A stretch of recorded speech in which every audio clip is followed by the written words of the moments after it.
My fellow Americans, to state the obvious, 1 year ago today, in this sacred place, democracy was attacked, simply attacked. The will of the people was under assault. The Constitution, our Constitution, faced the gravest of threats.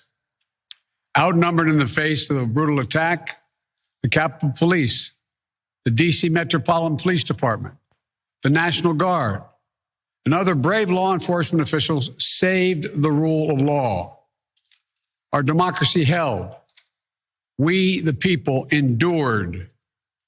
We, the people, prevailed. Okay, so look, we're gonna have more for you, by the way, from President Biden. He's going to be laying the blame, obviously, on Trump. That seems rational, and he's saying that it didn't succeed, the insurrection. After all, the vote was certified. 2 weeks later, Joe Biden was inaugurated. But Anna, to start things off, he gave a very triumphant, victorious speech there, and I feel like that. I get it. I get that we should reassure people a year later that they didn't succeed right then. But with all that's happened since then, is that the right tone? Like, we won, democracy prevailed, the people succeeded.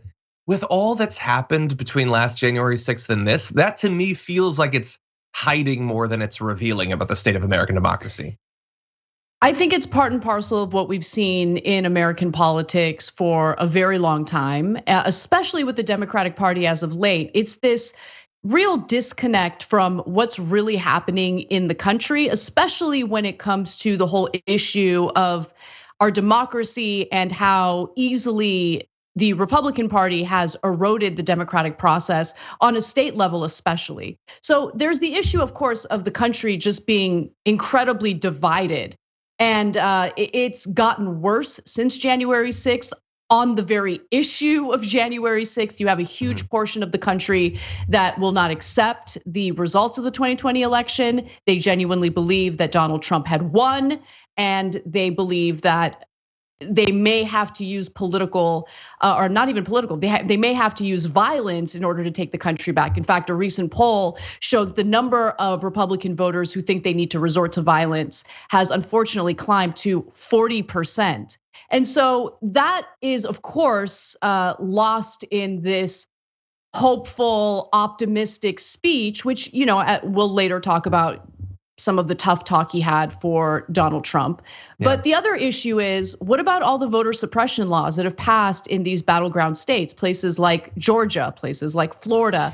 Florida's not really a battleground state at this point, if you ask me. But you get what I'm saying? I mean, it may be true that Biden is president and the election was certified, but at the end of the day, when you look at all the other things that are happening, not in the periphery, but right here, front and center, in terms of the erosion of our democratic process, it's really hard to say that we've prevailed. Yeah, and maybe it would be one thing if I don't know, if we gave the speech, me or you or whatever, and we're like, okay, we want to inspire people, keep them hopeful or whatever, so we're just gonna focus on that. That might be okay, because while there's so many more reasons to be terrified, I think, in terms of the laws that have been passed, as you pointed out, the increasing willingness for, or perhaps desire for, political violence on the right. We're not responsible for that, but he's been president during a time when he's leading a party that is asleep at the wheel during this.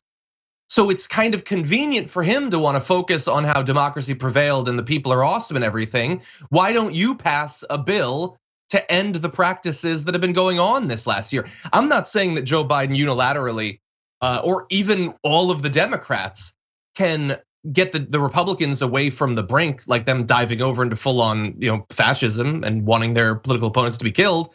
I don't think that that's necessarily within their abilities, but they could pass the bill. They could do something to make it so that we can't necessarily stop the Republicans from dispatching a mob at us. But maybe we can make it less likely that the other side of January 6th, which we all too often forget, which is the political attempt to overturn the results of the election, would be less likely to succeed in the future, because it's looking pretty likely at this point. Yeah, my main issue with the Democratic Party is that they A, hold the levers of power, and B, don't flex that power. And even when it comes to the future of their own political careers, they're unwilling to do what is necessary. They're unwilling to engage in the difficult fight necessary to pass even a watered down version of the voting and election reform bill that was originally passed in the House. Like the robust version, that's not going to pass because of the fact that it includes all sorts of campaign finance reform, something that Joe Manchin is against. Joe Manchin, a conservative Democrat in the Senate, comes out with his own pared down version of a voting rights act.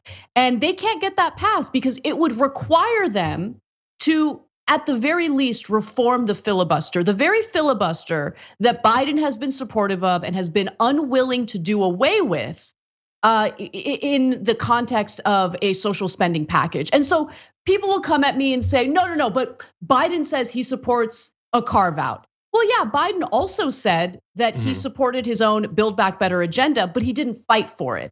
And the same exact thing is happening right now when it comes to voting rights, when it comes to the legislative filibuster in the Senate that's holding back all legislation that would improve the country. Yeah, he can say what he wants. Manchin says he wants a separate climate bill.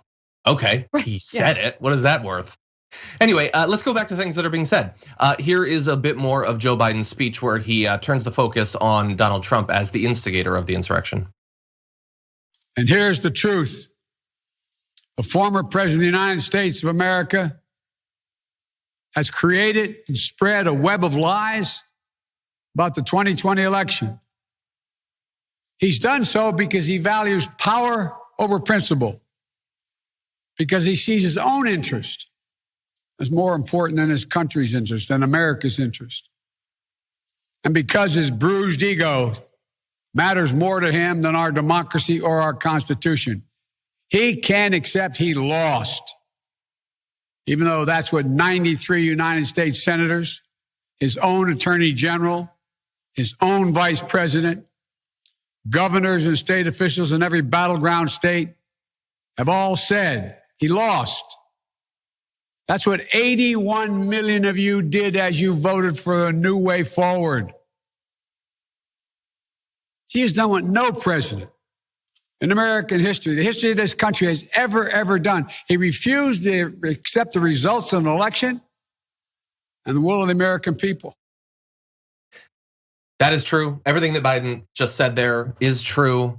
I continue to love the people that were telling us in the lead up to the 2020 election when we were like, hey, so Trump is being fairly clear that if he loses, he's not going to accept it. They're like, you hysterical people, Trump derangement syndrome. Well, it's been a year, and not only does he not accept it, but that's not just like a personal opinion that he has, it's consequential. It has affected the political views of tens of millions of Americans. It is now the default position, as we'll get into later in the show, of virtually every Republican running for office. We were right, it matters that we were right. And the same people that called us crazy then refuse to accept the danger of what's been going on throughout this year. So that's fun. It's great to not have the allies you desperately need when democracy is on the chopping block.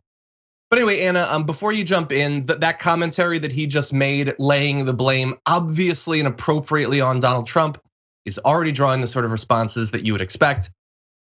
Brett Baer on Fox says a number of people say there was a choice here to be made, whether Biden was going to stir emotion and stir that pot or talk about moving forward. He tried to cross that bridge, but clearly is taking advantage of the situation. Harris Faulkner says, did he miss an opportunity to bring people together by simply recognizing the pain and leaving the politics out of it? Well, I feel like Trump could have done that on January 6th in the lead up to it. No, it's Joe Biden is tearing us apart, Anna. Listen, conservatives and these Fox News grifters they're gonna follow the script. This is what their script is, regardless of what Biden said. They would have had their prepared talking points and all of them would be incredibly critical. Yeah. The fact of the matter is the Republican Party, along with conservative media, do not want to deal with any of the responsibility. They don't want to shoulder the responsibility that they legitimately need to shoulder for their role in what happened that day, for perpetuating the lies about election fraud, for lying about mail-in ballots leading to widespread fraud, an unfounded claim that they continue to repeat to this day. They want to ensure that they don't have to deal with any of the responsibility associated with what happened on January 6th. So hopefully, I mean, I don't have much hope for Biden. I'm just keeping it real. But hopefully Biden doesn't listen to that critique and is willing to continue at least using this rhetoric to call out the Republican Party for what they've engaged in, because it is dangerous. And I can't stand people who minimize what transpired, not just on that day, but what continues to transpire in this country. Again, the erosion of our democratic process. I mean, we've already seen that erosion following 2 devastating Supreme Court rulings, which has now allowed for unlimited money to be funneled to these politicians in the form of legalized bribes. That's eroded our democracy. All we really have left is our ability to vote and for those votes to count. And what these GOP lawmakers are doing is taking those rights away little by little with all of these laws that create all of these obstacles that make it increasingly difficult for valid, legitimate voters to go out there and cast their ballots. Biden needs to fight. I haven't really seen much of a fight either rhetorically or legislatively, but at least, in the very least, in this one speech, Biden was willing to say what needed to be said. Biden willing to do the bare minimum. Exactly. That's what it is. That's what it is.